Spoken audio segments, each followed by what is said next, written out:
Gene Simmons built his whole life on saying things other people were too afraid to say. He called himself an unapologetic capitalist and wore it like a badge of honor. He bragged about the money, the women, and an empire he refused to ever apologize for. But in early 2025, he reached for a comparison so ugly that even his longtime fans went quiet. Then came the lawsuits, the accusations, and a crash that nobody could fully explain. The truth about the man behind the demon is finally catching up to him. Gene Simmons entered the world as Chaim Witz on August 25, 1949, in Haifa, Israel. His early years unfolded in Tirat Carmel, a small working-class town where life felt modest and narrow. Yet, the real weight inside that home came from history.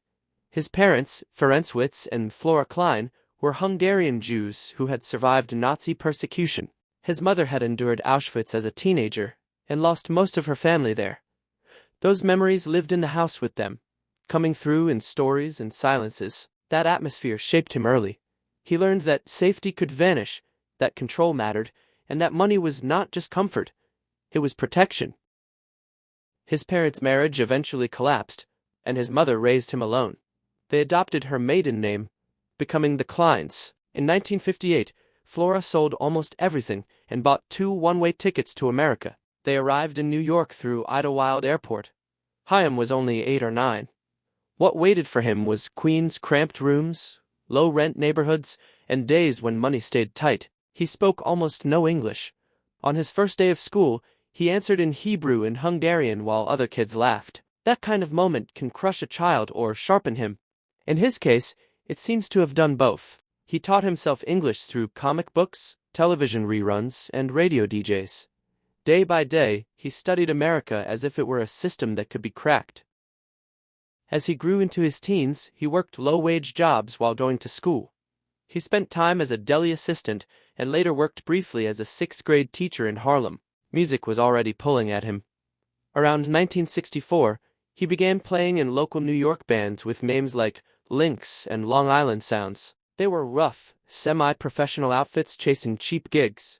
Even so, he approached those nights with unusual focus. He noticed which songs got people to clap, which hooks made a bar owner willing to book them again. A 3-minute song was not just music to him, it was a test.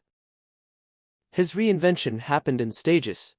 He took his mother's surname and became Gene Klein. Then, by the late 1960s, he dropped Klein and became Gene Simmons, a name reportedly borrowed from the rockabilly performer Jumpin' Gene Simmons. It sounded clean, American, and ready for a marquee. He understood that names shape first impressions. The instinct for monetizing identity, which people later talked about so much, was already there. The next major turn came when he met Stanley Harvey Eisen, the future Paul Stanley, through a mutual guitarist friend. They recognized something in each other. They were ambitious. They were restless. Around 1970, they formed a group called Wicked Lester. By 1971, they had secured a deal with Epic and recorded an album at Electric Lady Studios. It should have felt like the beginning. It was also a failure. The label shelved the album, seeing the band's mix of folk, pop, and rock as unfocused. Simmons and Stanley treated it as a lesson. They realized that talent alone was not enough. They needed a harder sound, sharper edges, and a concept people could spot in one glance. By January 1973, they had re-emerged as Kiss. The first performance took place on January 30, 1973, at the Popcorn Club in Queens. Fewer than 10 paying customers were there. Even so, 4 unknown New Yorkers walked into a room that barely noticed them, and acted as if they were already larger than life. The makeup decision became central. Simmons sketched what would become his demon face with sharp black lines and eye shapes that gave him a menacing look. He added towering platform boots, bat-like armor, and a tongue flashing out with deliberate exaggeration. He experimented with fire-breathing and blood-spitting, rehearsing in cramped New York spaces even though the risks were real. He kept pushing because he understood that fear and fascination are powerful companions. By March 19, 1975, Kiss released Dressed to Kill. Inside it sat Rock and Roll All Night, built from Paul Stanley's riff and a chorus line Gene helped shape. The live version on Alive turned it into a top 20 single. Night after night, Gene as the blood-spitting demon helped lead thousands into that chorus. On March 15, 1976, Kiss released Destroyer, produced by Bob Ezrin. It became their first platinum album. Songs like Detroit Rock City and Beth showed the group could stretch without losing its core. From the mid-1970s onward, Simmons treated Kiss less like a band and more like a franchise. He thought about what could be licensed, what could be sold, what could live beyond the concert itself. Face paint, logos, comic books, lunchboxes, pinball machines all became part of the expanding machine. By the early 2000s, estimates linked the group to more than $1 billion in merchandise sales. Fans were no longer only buying music. They were buying entry into a world. On June 18, 1983, after a decade of hiding behind makeup, the band went on MTV and revealed themselves. Album sales had slipped, and the music world had changed. MTV mattered. The unmasking became a survival move. The power of nostalgia eventually brought the classic image back. On April 16, 1996, the 4 original members appeared in full 1970s makeup on the deck of the USS Intrepid and announced a reunion tour. The first show sold almost 40,000 tickets in 47 minutes. Over 192 shows, the tour made Kiss the top-drawing concert act of that year. By 2001, they earned a star on the Hollywood Walk of Fame.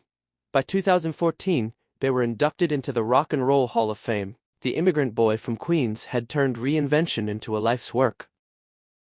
Gene Simmons has spent years turning controversy into part of the show. For more than a decade, he has complained that hip-hop artists should not be inducted into the Rock Hall. In 2016, when NWA entered and Ice Cube defended hip-hop's place, Simmons pushed harder. Even in the 2020s, he was still saying the hall had lost its way. That pattern matters because Simmons rarely treats backlash as a warning sign. He treats it as fuel. That happened again in early 2025 when he made one of his most explosive remarks in years. He was discussing how American terrestrial radio does not pay performers direct royalties. Simmons argued that a song could be broadcast millions of times while only songwriters and publishers got paid. He wanted to frame the system as economic exploitation. Instead, he said modern musicians were treated worse than slaves. The reaction was swift and severe. Critics called the comparison grotesque and historically insulting. The backlash echoed the recent cultural reckoning around figures like Kanye West, whose own inflammatory remarks have sparked intense debate about accountability in 2025. Later, Simmons admitted he could have chosen different words, but the damage was already done. That criticism grew sharper when legal trouble entered the picture. In December 2017, a female broadcaster sued him over an alleged incident at a Rock and Brews restaurant. According to the complaint, she had gone there for an interview and faced unwanted sexual behavior. Simmons denied the claims, but the case gave critics something more serious than another ugly quote. It fed a wider argument that the aggressive character he sold on stage could not always be separated from the man himself. Stories about boundary-crossing behavior have followed him for years, meaning each new allegation lands in an atmosphere already full of suspicion. Simmons has not run from that darker image. By 2024, he was openly leaning into it. In a podcast interview, he said, "I'm an SOB, so what?" He explained that at 75, he had reclaimed the insult as part of his identity. He pointed to his 2004 solo album titled Asshole as proof that he had long ago made peace with being disliked. He extended that same tone to money, admitting without hesitation that, of course, he does things for money. Plenty of wealthy entertainers chase profit while pretending to stand above it. Simmons skips the pretense. Yet there is something chilling in how he says it, as if raw self-interest deserves applause because it is delivered without disguise. By the 2020s, fans remained sharply divided. One side saw a ruthless provocateur obsessed with money and his own legend. They looked at his bragging about sleeping with thousands of women, the lawsuits, the expensive meet-and-greet packages, and the endless monetizing of nostalgia. The other side saw a hard-nosed businessman who had turned a face-painted bar band into a billion-dollar machine. They felt he was saying uncomfortable truths that others avoided. Social media reactions keep splitting along the same line. Some declare he has finally gone too far. Others shrug and say, "That is just Gene being Gene." Then came the later years when controversy was joined by something harder to dismiss: age and physical risk.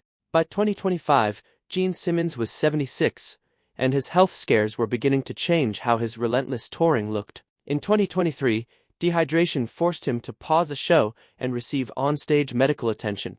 He insisted he was fine and returned to finish the concert. That fit a long pattern. He pushes through. He refuses the image of weakness. The strain of touring had already been visible during Kiss's long farewell. In 2021, he tested positive for COVID-19, despite being fully vaccinated. The episode exposed the reality behind the arena-scale glamour. Kiss officially played its final show in New York in 2023, but Simmons kept stepping back into the spotlight. By April 2026, he had announced more solo dates and a resort residency in Cancun. Retirement looked less like an ending and more like a slogan. The most alarming moment arrived in early October 2025. In Malibu, Simmons' Lincoln Navigator suddenly crossed several lanes on Pacific Coast Highway and slammed into a parked car. He reportedly told deputies he had fainted or blacked out behind the wheel. He was taken to a hospital and released. Simmons tried to downplay it on social media, calling it a slight fender bender. Then Shannon Tweed, his wife, gave the story a very different shape. She explained that he had recently changed prescription medication and had been warned to drink much more water, something she said he hates doing. The likely cause was a combination of dehydration and new medication, which turned a luxury SUV into a dangerous projectile. Suddenly, it no longer sounded like a small traffic mishap. It sounded like a preventable health failure. His own response added an uneasy layer. He joked online that these things happen, especially to those of us who are terrible drivers. A man had blacked out on a busy highway, crossed multiple lanes, hit a parked car, and then joked about being a bad driver. Another legal cloud added to the atmosphere. A lawsuit tied to a July 2024 collision on Sunset Boulevard described a serious crash involving a Tesla and a vehicle linked to the Simmons household. The plaintiff claimed severe injuries and continuing pain. Shannon Tweed Simmons offered a very different account, saying Jean was not in the car and describing it as a minor accident. The two versions felt almost impossible to reconcile. The image that remained was hard to shake: an aging rock icon brushing past a near disaster and moving right back toward the next job. Gene Simmons built his empire on the idea that he was invincible. He survived poverty, prejudice, and an industry that chews up legends. But the crash on Pacific Coast Highway, the lawsuits piling up, the inflammatory remarks, all of it points to something more serious than another controversy cycle. The demon makeup always hid the man underneath. Now, at 76, the makeup is off. The headlines are mounting, and the question is no longer about what outrageous thing he'll say next. The question is whether the man who spent a lifetime refusing to slow down will recognize the warning signs before it's too late. If this story gave you a new perspective on the man behind the makeup, hit the like button and subscribe for more deep dives into the legends who shaped music history. Let us know in the comments what you think about Gene Simmons today. Has he gone too far, or is this just Gene being Gene? We'll see you in the next one.